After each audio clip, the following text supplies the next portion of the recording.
ఏదైతే సంచలనాత్మక నిర్ణయాలు భారతీయ జనతా పార్టీ కేంద్ర ప్రభుత్వం నరేంద్ర మోదీ గారి ఆధ్వర్యంలో తీసుకుంటారో మరి దాని గురించి దేశవ్యాప్తంగా ఒక చర్చ జరుగుతుంది.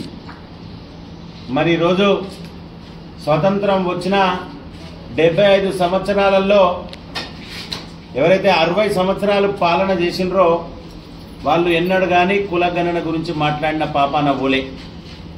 1931లో బ్రిటిష్ ప్రభుత్వం ఆనాడు కులగణన చేసింది.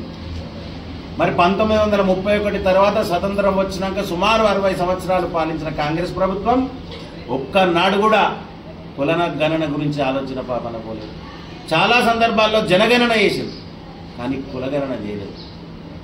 మరి ఈరోజు ఏదైతే కేంద్ర ప్రభుత్వం సంచలనాత్మక నిర్ణయం తీసుకుందో దాన్ని తెలంగాణ రాష్ట్రంలో మేము ఈ నిర్ణయం తీసుకున్నాం కనుకనే మా బాటలో నడుస్తుందని చెప్పి కాంగ్రెస్ ప్రభుత్వం చెప్పుకుంటుంది. వారు రాహుల్ గాంధీ గారు అడిగితేనే కేంద్ర ప్రభుత్వం ఈ నిర్ణయం తీసుకుందని చెప్తుంది. ఏదైతే తెలంగాణ రాష్ట్రంలో రేవంత్ రెడ్డి సర్కారు చేసిన కులగణనను ఏ బీసీ సంఘాలు ఒప్పుకోలేదు. ప్రతి బీసీ సంఘం బీసీల యొక్క సంఖ్యను తక్కువ చేసి చూపించారు అని చెప్పి పత్రికాముఖంగా తెలియజేసిండ్రు. మీ నాయకులే బీసీ గణన ప్రతులను చింపి అవతల వారేసిండ్రు. మరి దీనికి రేవంత్ రెడ్డి ప్రభుత్వం కానీ కాంగ్రెస్ ప్రభుత్వం కానీ సమాధానం చెప్పాల్సిన అవసరం ఉన్నది. ఏదైతే మేము చెప్తేనే కేంద్ర ప్రభుత్వం ఇలాంటి నిర్ణయాలు తీసుకుంటారని చెప్పుకునే కాంగ్రెస్ పార్టీ మరి మీరు వ్యతిరేకించిన 370 జీవోను అమలు చేసింది. మరి ఏదైతే కాంగ్రెస్ ప్రభుత్వం వ్యతిరేకించిన వక్ఫ్ బోర్డు బిల్లును అమలు చేసింది. ఏదైతే ట్రిపుల్ తలాక్ విషయంలో మీరు ఏదైతే వ్యతిరేకించిన ప్రతి బిల్లును కేంద్ర ప్రభుత్వం ఆమోదిస్తూ పోయింది. మరి ఈరోజు ఏదైతే గొప్పలకు పోయి ఏదైతే మంచి నిర్ణయాన్ని ప్రజలు స్వాగతిస్తుండ్రో ఆ నిర్ణయంలో మా భాగస్వామ్యం ఉందని చెప్పుకోవడానికి ఇక్కడున్న ప్రభుత్వ పెద్దలు ప్రభుత్వ భాగస్వాములు నిర్ణయం రాగానే ప్రెస్ మీట్లు పెట్టి మేమే చేసినాం. ఏం పరిస్థితి?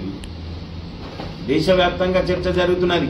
ఏదైనా విప్లవాత్మక నిర్ణయం తీసుకోవాలన్నా ఒక ధైర్యమైన నిర్ణయం తీసుకోవాలన్నా అందరికీ పనికొచ్చే నిర్ణయం తీసుకోవాలన్నా రేపు రానున్న రోజుల్లో కేంద్ర ప్రభుత్వం ఏదైతే కులగణన చేస్తుందో ఒక శాస్త్రీయబద్ధంగా ప్రజలందరికీ మేలు కోరే విధంగా ఆ నిర్ణయం ఉంటుంది. చాలా సందర్భాల్లో మాట్లాడుతూ ఉన్నారు.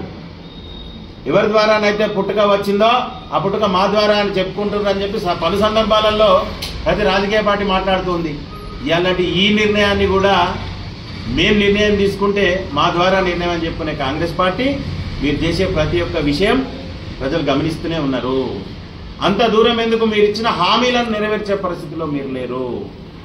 హామీలు అన్నింటి గురించి 420 హామీలు 420 హామీల గురించి చర్చించాల్సిన పనేం లేదు. కానీ నిన్నగాక మొన్న నెల కింద కొబ్బరికాయలు కొట్టారుగా రైతులకు వడ్ల విషయంలో 15 రోజుల నుండి కాంటాలు స్టార్ట్ అయినాయి.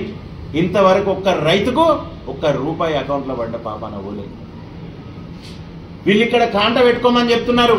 కాంట పెట్టిన వాళ్లకు ఎన్ని కిలోలైందో స్లిప్ ఇస్తలేదు. ట్రక్ షీట్ అంటున్నారు. లారీ వస్తలేదు, రైస్ మిల్ పోతలేదు, ట్రస్ట్ పాపాన లేదు. ఇక్కడున్న రైతులకు వాళ్ళు పండించిన పంటకు మీరు కొంటున్న గింజలకు పైసలు ఇచ్చే పరిస్థితులు మీ ప్రభుత్వం లేదు. మీరు చెప్తే కేంద్ర ప్రభుత్వం నడిచే పరిస్థితులు కాదయా? మరి పరిశీలన మొత్తం ప్రజలు చూస్తున్నారు. ఇంకొకసారి ఏదైనా విషయం చెప్పాలనుకున్న వాళ్ళు కూడా ఇక్కడున్న పెద్దలు కూడా ప్రభుత్వ భాగస్వాములు ప్రభుత్వంలో వాళ్ళు కూడా మాట్లాడే ముందు కొంచెం ఆలోచించు. దాన్ని వీడియో తీసి పబ్లిక్లో పెడితే అయిపోతుందని కాదు. 1931 బ్రిటిష్ ప్రభుత్వం కులగణన చేసింది. దాని తర్వాత 60 సంవత్సరాలుగా మీరు ఆ పాపాన అవ్వలేదు. దాన్ని మాదే అని చెప్పుకోవడానికి సిగ్గుపడాలి మీరు. అదే రకంగా భారతీయ జనతా పార్టీ ఆధ్వర్యంలో ఈ వారం రోజుల లోపల ప్రతి ఒక్క రైట్ అకౌంట్లో ఎవరికైతే వరి ధాన్యాన్ని కొనుగోలు చేసిర్రో వాళ్ళందరి అకౌంట్లో గిట డబ్బులు జమ కానట్లయితే వారం రోజుల గడువు తర్వాత భారతీయ జనతా పార్టీ ఆధ్వర్యంలో రైతుల కోసం రోడ్డు మీదకి ఒక్కి ఒక సంఘర్షణ వాతావరణం ద్వారా ప్రభుత్వాన్ని నిలదీస్తూ రైతుల పక్షాన పోరాటం చేస్తామని పాత్రికేయుల ద్వారా తెలియజేస్తున్నాం. భారత్ మాతాకి జై.